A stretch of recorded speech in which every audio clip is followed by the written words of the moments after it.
Hey guys, Daft here. So this is the second part of the situational awareness video where we're going to be talking about air forces.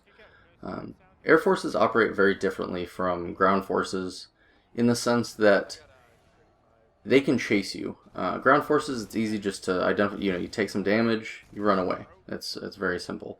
If you make a wrong move and you overcommit somewhere and you get jumped by enemy air forces, chances are they're going to run you down and chase you until either you're backed up by friendlies or you're dead.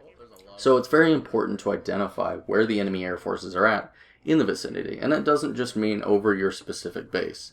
That means at the surrounding bases, knowing if there's an enemy Zerg and there's an air element to that nearby.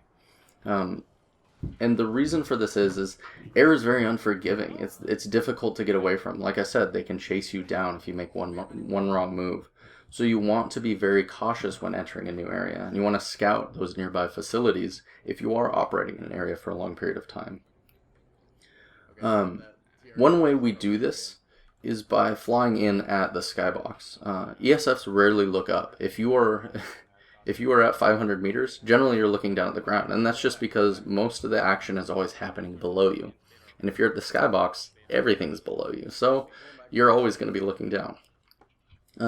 And chances, if you're at 500 meters, there might be an enemy mosquito up there, just checking you out, or there might be a couple of scythes looking at you, deciding whether they want to jump you or not, or just waiting for you to get out of position. Okay, so we want to fly into our new territory at the skybox, and we want to figure out exactly what's there before we go down and actually engage. We can only see 700 meters, so if you are a skybox, you're not going to be identifying ground forces. So flying in at about 700 is actually a good vantage point. Or if you're just specifically looking for air forces, flying in at skybox is always great. Having a good headset is very essential for identifying where enemy fighters are at, and that's because oftentimes you're going to hear them before you see them. So being able to turn and identify exactly where they're at, or even just knowing where they're at without having to look, is going to save your butt.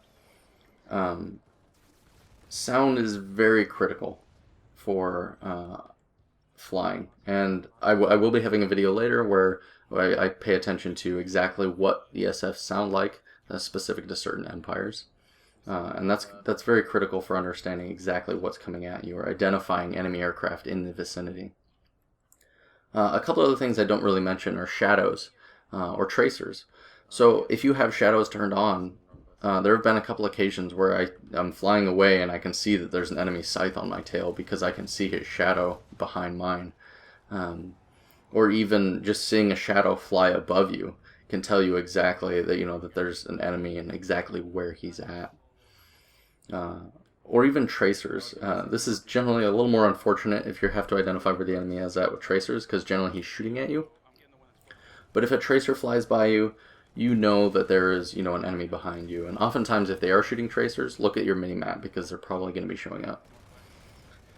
One thing that I think people don't use very often is actually interacting with puppies, whether they're friendly or enemy. When you're flying into a new area, and you see a friendly reaver in that area, pay attention to what he's doing, because if he's flying around like there's, no care in the world, chances there's not an enemy there, but still pay attention. If he looks like he's very focused on an area, like he's shooting at something, or even dogfighting, chances there's a lot of enemy area in the area, or, maybe beyond what you can see, but he can see it. These are very good indications of what is actually within the vicinity, so pay attention to those friendlies. If you're in a dogfight and you just killed your target, and you see a friendly before you see an enemy, look where he's pointing. If he's shooting, chances he's on an enemy. Even if he's not shooting, check out where he's aimed at, because, more often than not, he's going to be chasing an enemy, and you can, assist him with his target. Use those puppies as bait. So if you're at Skybox and you see a friendly reaver flying in, and there's an enemy air element there, wait for them to be baited by that reaver, and you can then move in and see if there's actually enough forces where you want to commit. Alright, so those are a couple things that I've found help a lot with situational awareness in the air. If this has helped you, leave a like. If you want to see more videos and you don't want to miss anything, subscribe to the channel. If you've got input on what you do that's different as far as paying attention to situational awareness in the air, leave a comment below. I'd love to hear what you have to say. Alright. I'll see you guys out there.